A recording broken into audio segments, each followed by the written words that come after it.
siapkan hatiku, Tuhan, untuk dengar firman-Mu. Ku siapkan hatiku, Tuhan, untuk dengar firman-Mu. Selamat malam keluarga Allah dimanapun berada. Jumpa lagi pada Family Bible Reading Journey. Dan adalah hal yang sangat membahagiakan karena kita sudah menyelesaikan kitab Bilangan.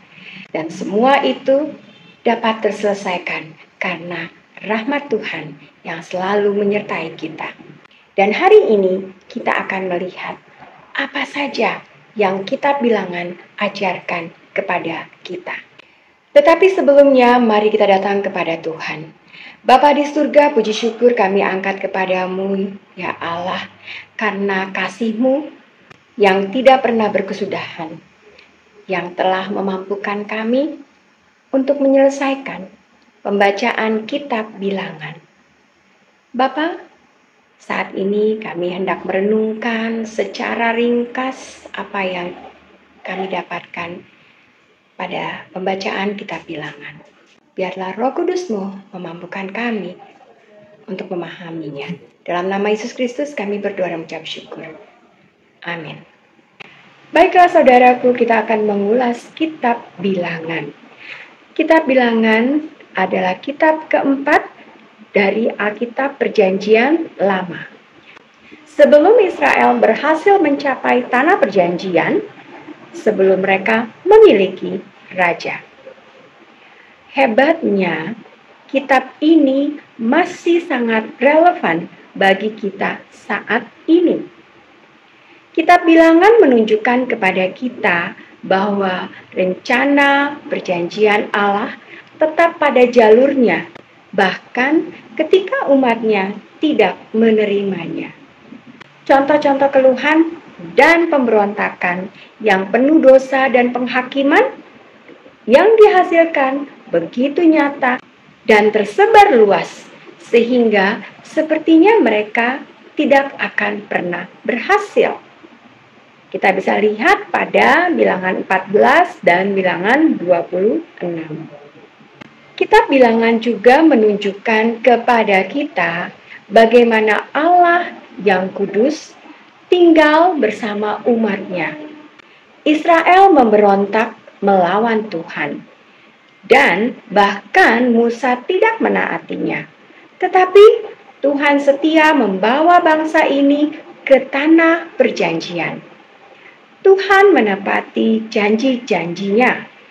Janji-janji yang Dia buat kepada Abraham dalam Kejadian bersama dengan janji-janjinya untuk memberkati dan menghukum Israel. Kitab Bilangan disusun dalam 3 bagian. Yang pertama, perkemahan di Gunung Sinai. Yang kedua, 40 tahun pengembaraan gurun. Dan yang ketiga, perkemahan di dataran Moab. Ketiga bagian ini adalah proses persiapan untuk memasuki tanah perjanjian, yaitu tanah Kanaan. Dari kitab Bilangan, kita akan melihat 5 hal penting yang dapat kita pelajari dan kita imani. Yang pertama, Tuhan sedang bekerja dalam hidup umatnya. Meskipun umat pilihan Tuhan mengembara melalui padang gurun, Tuhan melakukan hal-hal besar bagi Israel. Dia menyelamatkan mereka dari perbudakan di Mesir, menyertai mereka di sepanjang jalan, dan memimpin mereka menuju kehidupan yang baru dan lebih baik. Saat ini pun Tuhan sedang melakukan hal-hal besar bagi kita. Tuhan telah menyelamatkan kita dari dosa melalui kelahiran, kehidupan, kematian, dan kebangkitan Yesus. Dia menyediakan segala yang kita butuhkan secara rohani melalui hadirat Roh Kudus. Dan Dia memimpin kita menuju kehidupan baru dan lebih baik yang Dia miliki untuk kita. Yang kedua, hidup tidak selalu seperti yang kita inginkan. Bangsa Israel terjebak di padang gurun. Panas, kering, dan sunyi. Ditambah lagi perjalanannya sulit. Gurun adalah tanah di antara, yaitu bagi mereka-mereka yang telah diselamatkan, tetapi belum menerima semua yang Tuhan miliki untuk mereka. Demikian juga dengan kita. Kita hidup di tanah di antara. Maksudnya, kita berada di antara keselamatan Tuhan dari dosa dan kehidupan yang saat ini kita jalani, dan kesempurnaan yang kita alami suatu hari nanti di surga. Hal-hal lebih baik dari sebelumnya, tetapi tidak sebaik yang akan terjadi. Kita masih berjuang melawan kuasa dosa dalam hidup kita dan kehancuran dunia di sekitar kita. Sama seperti orang Israel di padang pasir, hidup tidak selalu seperti yang kita inginkan. Yang ketiga adalah Tuhan masih bersama kita. Terlepas dari kesulitan yang dihadapi umat pilihan Tuhan di padang gurun, Tuhan masih bersama orang Israel. 10 bab pertama dari kitab Bilangan adalah instruksi tentang bagaimana seharusnya mereka mendirikan kemah dengan hadirat Tuhan tepat di tengahnya. Bahkan, ketika mereka berkemas dan pindah, Tuhan berjalan di tengah-tengah mereka. Kitab Bilangan menunjukkan bahwa Tuhanlah yang memilih untuk hidup dekat dengan umatnya. Demikian juga saat ini. Ketika kita percaya kepada Yesus dan menyerahkan diri kita kepadanya, kita menerima karunia Roh Kudus yang mendiami kita. Kita menjadi tabernakel Tuhan. Roh memberi kita kedamaian, kekuatan, dan kehadiran Tuhan setiap saat. Tuhan masih bersama kita. Yang keempat adalah kita selalu bisa menyembah Tuhan.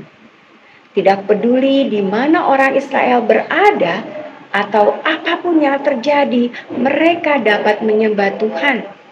Karena Tuhan bersama mereka, dan tentunya mereka memiliki alasan untuk menyembah karena semua yang Tuhan lakukan untuk mereka. Di sini kita melihat bahwa apapun yang terjadi tahun ini, kita memiliki alasan untuk menyembah Tuhan. Terlepas dari seperti apa kehidupan itu, Tuhan bersama kita. Tuhan bekerja di antara kita, kita hidup di antara keselamatannya yang penuh kasih dan jaminan hidup kekalnya yang mulia. Seperti bangsa Israel, kita pun dapat menyembah Tuhan setiap saat. Dan yang kelima adalah satu hal dapat mengacaukan semuanya. Sikap orang Israel di padang gurun memperingatkan kita untuk tidak mengulangi kesalahan mereka ataupun mengikuti pola pikir mereka. Sikap kita adalah pengaruh terbesar pada bagaimana kita menikmati hidup dan mengalami Tuhan. 5 hal penting ini boleh menjadi pelajaran dan kekuatan bagi kita yang membawa kita dekat dengan Tuhan dan mengikuti perintah-perintahnya. Mari kita berdoa. Bapa di surga, terima kasih untuk kasih-Mu yang sungguh luar biasa yang memampukan kami untuk menyelesaikan kitab Bilangan. Terima kasih Tuhan, karena kami tahu kami bisa datang kepadamu setiap saat. Mampukan kami ya Tuhan untuk selalu setia kepadamu, datang kepadamu di setiap waktu kehidupan kami. Dalam nama Yesus Kristus kami berdoa dan mengucap syukur. Amin. Nah, saudaraku semua, kita sudah menyelesaikan kitab Bilangan dan esok malam kita akan memulai dengan kitab yang baru, yaitu kitab Ulangan. Tuhan Yesus memberkati. Firman-Mu, pelita bagi kakiku, terang bagi jalan.